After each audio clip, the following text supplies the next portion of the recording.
20 years had passed since Tom Miller last saw the little girl who lived next door. Back then, they were both 10 years old, spending their summer days climbing trees and hunting for bugs in the backyard. That was before her family suddenly moved away without any explanation, leaving nothing but memories and an empty house that stood silent for years. Now at 30, Tom worked as a computer engineer in the same small town where he grew up. Nothing much had changed, the same quiet streets, the same corner store where they used to buy ice cream, and the same old maple tree they used to climb. He had built a comfortable, if somewhat boring, life for himself. That all changed on a crisp autumn morning when the sky turned an unusual shade of purple. Tom was walking to work when he saw the massive ship descending from the clouds. It wasn't like the flying saucers from old movies, this was a sleek, crystalline vessel that seemed to bend light around it.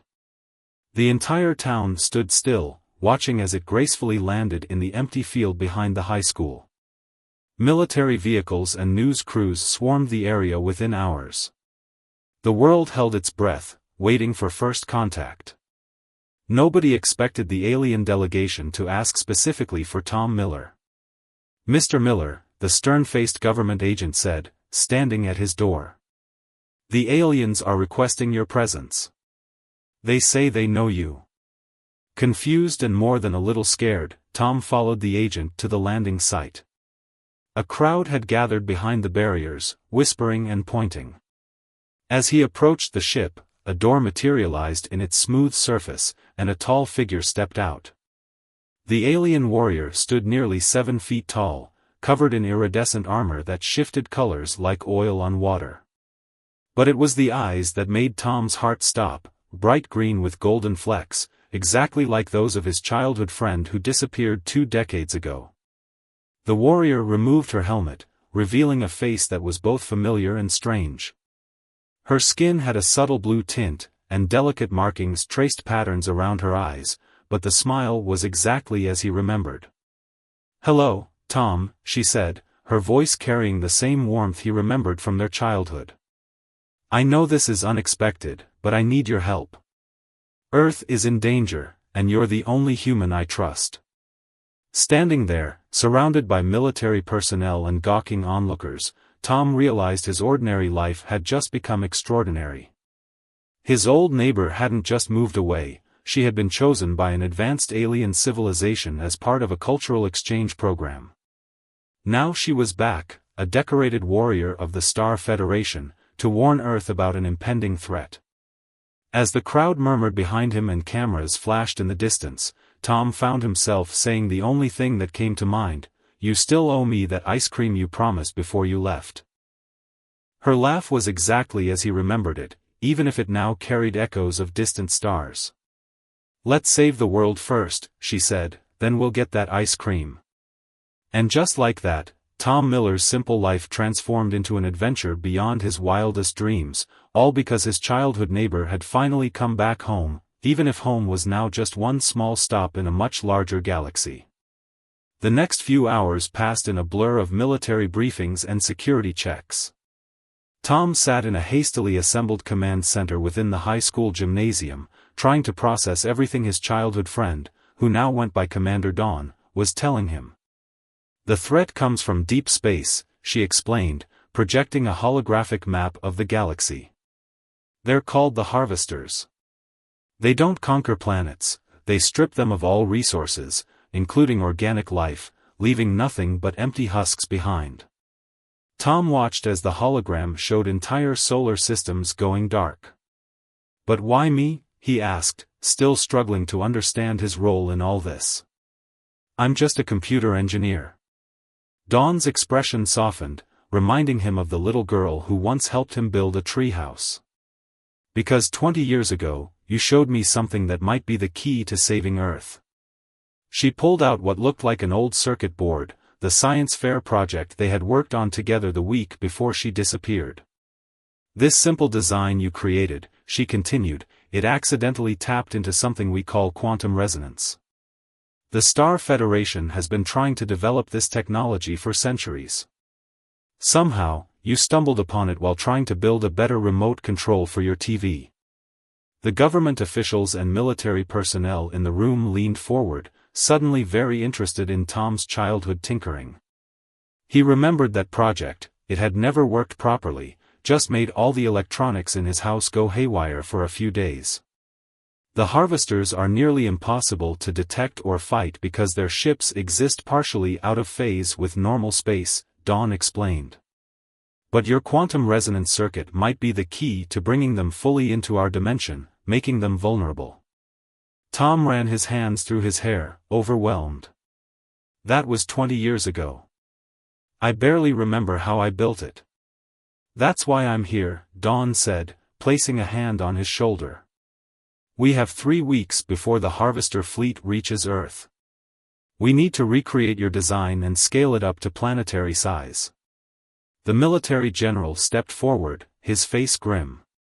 Commander Dawn's people will provide the advanced technology, but they need your understanding of the basic principles. The fate of Earth depends on this partnership. As if the situation wasn't complicated enough, alarms suddenly blared throughout the facility. Dawn's armor shimmed to life, covering her completely in seconds. Harvester scout ship, she announced, reading data floating in front of her visor. They're ahead of schedule. The holographic display showed a dark shape entering Earth's atmosphere, its form seeming to shift and blur like smoke in the wind. Dawn grabbed Tom's arm. Time for your crash course in galactic warfare. Stay close to me. Before he could protest, she activated some device on her belt, and an energy field enveloped them both.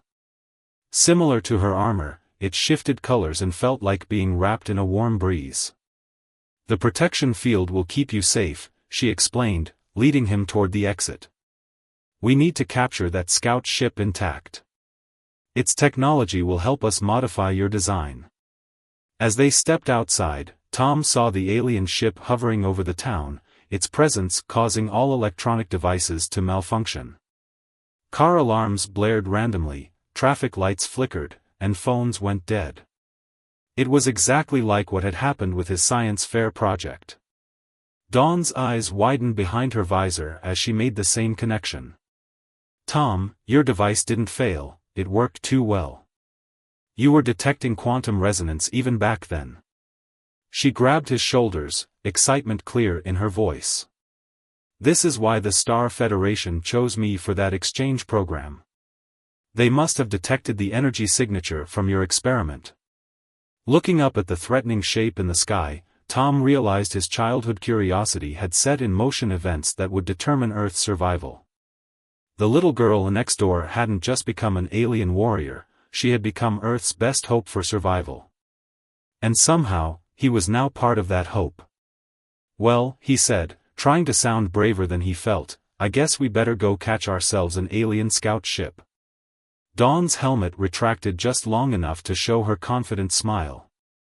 Just like catching fireflies in jars, remember? Only this time, the jar needs to be quantum-locked, and the firefly shoots plasma beams. Together, they stepped forward to face whatever came next, an unlikely pair of childhood friends reunited to save the world. Chasing an alien scout ship through the streets of his hometown wasn't how Tom expected to spend his Monday morning. He held tight to Dawn's armor as they rode on what she called a gravity sled, a floating platform that moved with incredible speed and precision. The scout is scanning for weaknesses in Earth's defense systems, Dawn explained as they weaved between buildings. But it's also gathering data about your quantum resonance signature. We can't let them learn too much about your technology. The scout ship ahead of them looked like a tear in reality, a dark, shifting shape that hurt Tom's eyes if he looked at it too long. It moved erratically, causing electromagnetic disturbances that left a trail of chaos in its wake. Street lights exploded, cars stalled, and windows vibrated as if ready to shatter. I'm picking up a pattern, Tom said, watching the disturbances. It's similar to what happened with my science project, but much stronger. The frequency is. Before he could finish, the scout ship suddenly turned and fired a beam of purple energy directly at them. Dawn's reflexes were incredible. She spun the gravity sled sideways, avoiding the blast while keeping them both perfectly balanced. "Less analyzing, more surviving," she shouted, but Tom could hear the smile in her voice. It was the same tone she used when they were kids and he got too caught up in explaining how things worked instead of enjoying the moment. Dawn pressed something on her armor, and a holographic display appeared between them. "The Star Federation developed this based on studying your old circuit board," she explained. "It can detect quantum fluctuations, but we never got it to work properly. Something was missing from the original design." Tom studied the readings while Dawn continued their high-speed chase. The scout ship led them toward the old industrial district, its movements becoming more desperate as Dawn slowly gained on it. "Wait," Tom said, noticing something in the data. "These readings, they remind me of something. The day before you left, when we were trying to fix the circuit board, I made a change. Something about reversing the polarity of..." A massive burst of energy from the scout ship interrupted him. The blast hit an abandoned warehouse, causing it to collapse in their path. Dawn didn't even slow down, she simply adjusted their course to ride straight up the falling debris like a ramp. For a moment, they were airborne, level with the scout ship. Tom saw his chance. He grabbed Dawn's holographic device and quickly adjusted several settings, his muscle memory from that childhood project somehow still intact. "Dawn, fire your weapon exactly when I say," he shouted. The scout ship was preparing another blast, its form becoming more solid as it gathered energy. "Now!" Dawn fired a burst of blue energy from her armor's wrist launcher. At the same time, Tom activated the modified detector. The two forces combined in mid-air, creating a spiral of light that struck the scout ship just as it fired its own weapon. There was a sound like reality itself being torn apart, and suddenly the scout ship fully materialized, no longer shifting or blurry, but solid and vulnerable. It dropped from the sky like a stone, crashing into an empty parking lot. Dawn landed their gravity sled beside the fallen ship. Her helmet retracted, revealing an expression of amazement. "How did you know that would work?" Tom smiled, memories flooding back. "The day before you left, I figured out the circuit board wasn't failing, it was working in reverse. Instead of detecting quantum resonance, it was creating it. That's probably what attracted your people's attention in the first place." Dawn's eyes lit up with understanding. "And when we combined that effect with my weapon, we forced the ship to fully materialize in our dimension," Tom finished. "Just like we used to make invisible ink appear with lemon juice and heat." They approached the crashed scout ship cautiously. Its surface was smooth and dark, like polished obsidian, with no visible seams or openings. Dawn scanned it with her armor's sensors while Tom studied the quantum readings. "The harvesters will know we can hurt them now," Dawn said grimly. "They'll accelerate their plans. We have less time than we thought." Tom placed his hand on the alien ship's surface, feeling its faint vibration. "Then we better get to work. I have a few more childhood science projects that might come in handy." Dawn smiled, but her eyes remained serious. "Earth's survival depends on whatever else is hiding in that brilliant mind of yours, Tom Miller."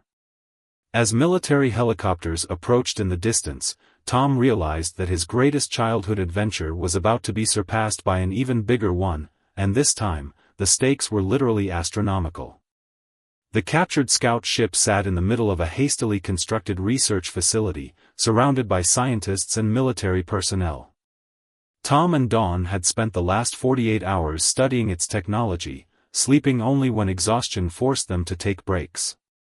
"The quantum signature is unlike anything in the Star Federation database," Dawn said, reviewing the holographic data floating above the ship.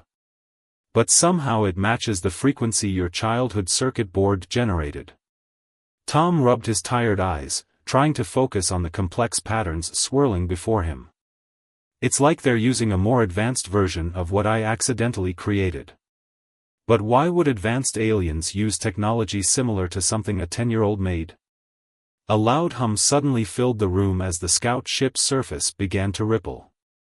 Everyone backed away except Dawn, who quickly activated her armor, and Tom, who was too fascinated to move. "It's not breaking down," Tom said, watching the readings spike on their instruments. "It's receiving a signal." Before anyone could react, a beam of light shot from the ship's surface, forming into a holographic figure. It was tall and shadowy, its form constantly shifting like smoke in wind. When it spoke, its voice seemed to come from everywhere at once. "Clever humans," the figure said, its tone neither friendly nor hostile. "You've managed to capture one of our scouts. Most species never even detect our presence until it's too late." Dawn stepped forward, her armor glowing with combat readiness. "I am Commander Dawn of the Star Federation. You are in violation of Protected Space Treaty." The figure turned its attention to her. "Ah yes, the Star Federation. Always adopting lesser species, playing at being guardians of the galaxy. But you never understood the true purpose of quantum resonance technology, did you?" Tom felt a chill run down his spine as the figure turned toward him. "Unlike you, young builder. You touched the fundamental fabric of reality without even knowing it. Your innocent experiments caught our attention long ago." "The circuit board," Tom whispered. "You were watching me too, not just the Star Federation." The hologram nodded, its form rippling. "We have been guiding humanity's technological development for centuries, placing subtle hints in your scientific discoveries. We expected it would take decades more before someone succeeded. Then a child created exactly what we needed, by accident." Dawn's armor hummed with power. "You're saying the harvesters have been manipulating Earth's development?" "Why?" "Because humanity has something unique," the figure replied. "An unprecedented ability to innovate, to make intuitive leaps that other species take centuries to achieve. Tom Miller proved this by doing in one afternoon what our scientists spent generations perfecting." The hologram expanded, filling the room with images of strange worlds and alien civilizations. "We are not here to destroy Earth. We are here to harvest its greatest resource, human creativity. Your species will join us, willing or not." Tom stepped forward, anger replacing his fear. "You want to use humanity's creativity to improve your quantum phase technology. That's why you're revealing yourself now, because I proved it could be done better." "Precisely," the figure said. "The Star Federation uses humans as allies. We will use them as tools, as we have done with countless species before. Their bodies become part of our collective, their minds engineered to serve our needs." Dawn raised her weapon. "That's not going to happen."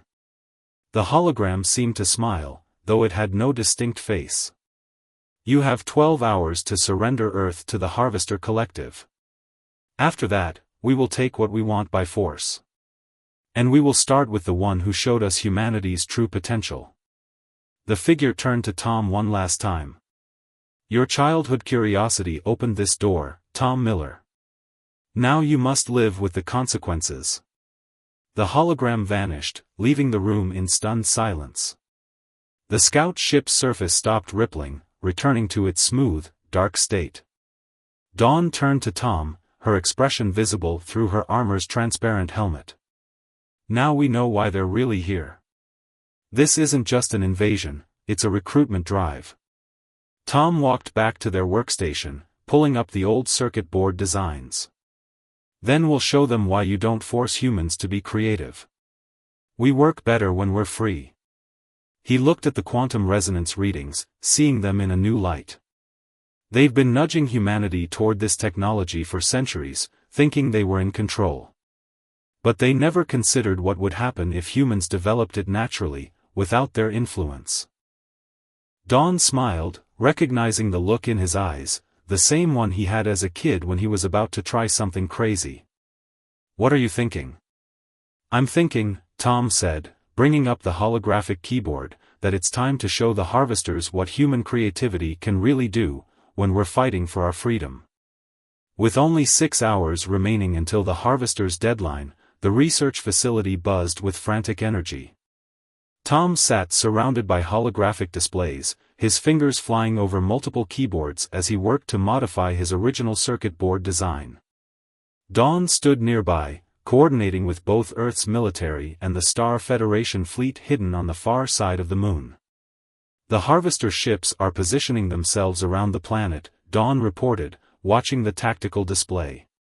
They're using quantum phasing to stay partially hidden, but our sensors can detect their general locations thanks to your modifications. Tom nodded without looking up from his work. They think they've been guiding human technology, but they've actually given us an advantage. Every hint they planted in our scientific development has a weakness, because they never expected us to understand the full picture. He brought up a series of equations that combined his childhood designs with the advanced technology from the scout ship. Look at this. Their quantum phasing technology is built on the assumption that it can only work one way, shifting matter out of phase with normal space. But my circuit board proved there's another approach. Dawn studied the calculations, her eyes widening. You're not trying to bring them into phase with our reality. I'm going to push them further out of phase, Tom finished. So far out that they'll lose their connection to our dimension entirely. They'll have no choice but to fully materialize or risk being lost in quantum space forever. A loud alarm suddenly blared through the facility. The tactical display showed dozens of harvester ships decloaking ahead of schedule, their massive forms appearing in skies worldwide. The holographic figure from before appeared again, this time projecting itself throughout the entire facility. We've studied your recent activities, it announced. We won't give you time to complete your weapon. Humanity's potential will be harvested now. The building shook as energy beams began striking the defensive shields Dawn's people had installed. Outside, the sky turned dark as more harvester ships appeared. Tom, Dawn said urgently, whatever you're going to do, it needs to happen now. He looked at his childhood friend, seeing both the warrior she'd become and the girl who used to help him with science projects. I need to get to the old maple tree behind my house. What? Why? Tom started gathering equipment. Because that's where we buried our time capsule the day before you left. Inside it is the original circuit board, the one that worked perfectly before I tried to fix it. Dawn's eyes lit up with understanding. The pure, unaltered design. Exactly, Tom said. Before I started overthinking it, before I tried to make it match what I thought technology should be. I need that original inspiration. Dawn activated her gravity sled. The shields won't last much longer. We'll have one shot at this. They raced through the chaos of the evacuation, Dawn's armor deflecting debris as the facility began to crumble around them. Outside, the scene was apocalyptic, massive harvester ships filled the sky, their quantum-phased forms making them look like holes in reality itself. They reached Tom's old neighborhood just as the first harvester ground forces began appearing, twisted, biomechanical creatures that seemed to flicker in and out of existence. Dawn held them off while Tom dug frantically under the maple tree. Found it, he shouted, pulling out a rusty metal lunchbox. Inside, wrapped in faded comic book pages, was his original circuit board. Tom quickly connected it to the modified systems they'd brought. Dawn, I need your armor's power source. Without hesitation, she removed her armor's core and tossed it to him. The biomechanical creatures were getting closer, their otherworldly screams filling the air. Whatever you're going to do, Dawn said, fighting hand to hand now without her powered armor, do it fast. Tom connected the last wire, linking his childhood invention to the most advanced technology in the galaxy. You know what's funny? He said, his finger hovering over the activation switch. All those years ago, I thought this thing failed because it did something impossible. Turns out, the impossible was exactly what we needed. He pressed the switch, and the world filled with light. The quantum resonance wave expanded outward like a ripple in the fabric of reality itself. Above them, the harvester ships began to scream. The quantum resonance wave rippled across the planet, its effect visible as a spreading aurora of impossible colors. The harvester ships writhed in the sky, their partially phased forms destabilizing as Tom's childhood invention forced them to make a choice: fully materialize or be lost forever in quantum space. "It's working!" Dawn shouted over the deafening sound of reality being twisted. "Their quantum field is collapsing." Tom watched the readings on his cobbled-together device, its old circuit board glowing with power. "They're trying to fight it, but they can't. You can't fight simple truth with complex lies." The biomechanical ground forces began disappearing, their forms unable to maintain cohesion as the wave pushed them further out of phase. Above, the massive harvester ships started popping into solid existence one by one, their true forms revealed, not the sleek, advanced vessels they'd appeared to be, but twisted, organic-looking craft that seemed built from stolen pieces of 1,000 civilizations. The holographic figure appeared one last time, its form flickering wildly. "What have you done?" it demanded, its voice distorting. "This technology was guided by us, shaped by us for centuries." "That's where you were wrong," Tom replied, standing tall despite his exhaustion. "You didn't guide humanity toward this technology. You guided us away from it. Every hint you planted was meant to keep us from discovering the simple solution I found as a kid." Dawn stepped forward, her armor's power core still connected to Tom's device. "You were so focused on controlling human creativity that you never considered what it could do when left free." The figure's form began to break apart. "Impossible, a child's experiment cannot defeat technology perfected over millennia." "But that's exactly why it worked," Tom said.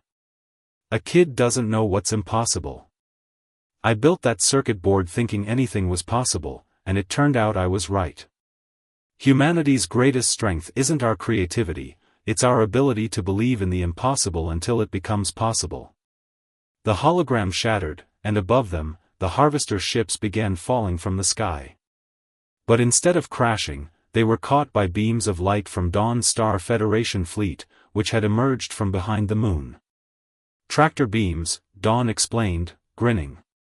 "We'll take them into custody. The Star Federation has a few questions about all those civilizations they've harvested over the centuries." Tom watched as more Federation ships appeared, rounding up the now solid harvester vessels. "What happens now?" "Now," Dawn said, "Earth will be officially recognized as a protected world by the Star Federation. And more importantly, humanity will be acknowledged as full allies, not just a primitive species to be protected." She looked at the circuit board, its glow finally fading. "Your childhood invention just proved that humanity has something unique to offer the galaxy. The harvesters were right about one thing: human creativity and intuition are incredible resources. But they're meant to be shared, not stolen." As the sun began to set, casting long shadows across Tom's childhood backyard, Dawn's armor reformed around her. "I have to go help with the cleanup," she said. "There are harvester ships to secure and a lot of explaining to do to Earth's governments." "Will you disappear again?" Tom asked, remembering the last time they'd stood under this maple tree together. Dawn smiled, her armor retracting from her face. "Not this time. Earth is joining the galactic community, and they'll need people who understand both worlds." "How do you feel about being Earth's first quantum physics ambassador to the Star Federation?" Tom looked at the old circuit board in his hands, then at the stars becoming visible in the evening sky. "Only if you promise to finally get me that ice cream you owe me." "Deal," Dawn laughed. "And this time, I know a place that serves flavors from 12 different star systems." As they walked away from the maple tree, leaving their time capsule open beside its roots, Tom realized that his childhood adventure wasn't ending, it was just beginning. Sometimes the best stories don't end with a return to normal life, but with an invitation to an even bigger adventure.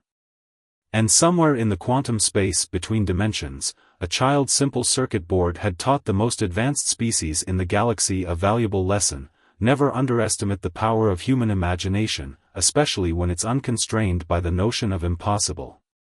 The stars above seemed brighter now, no longer distant and unreachable, but full of possibilities. Tom Miller, the kid who once built impossible things in his garage, was ready to show the galaxy what humanity could really do.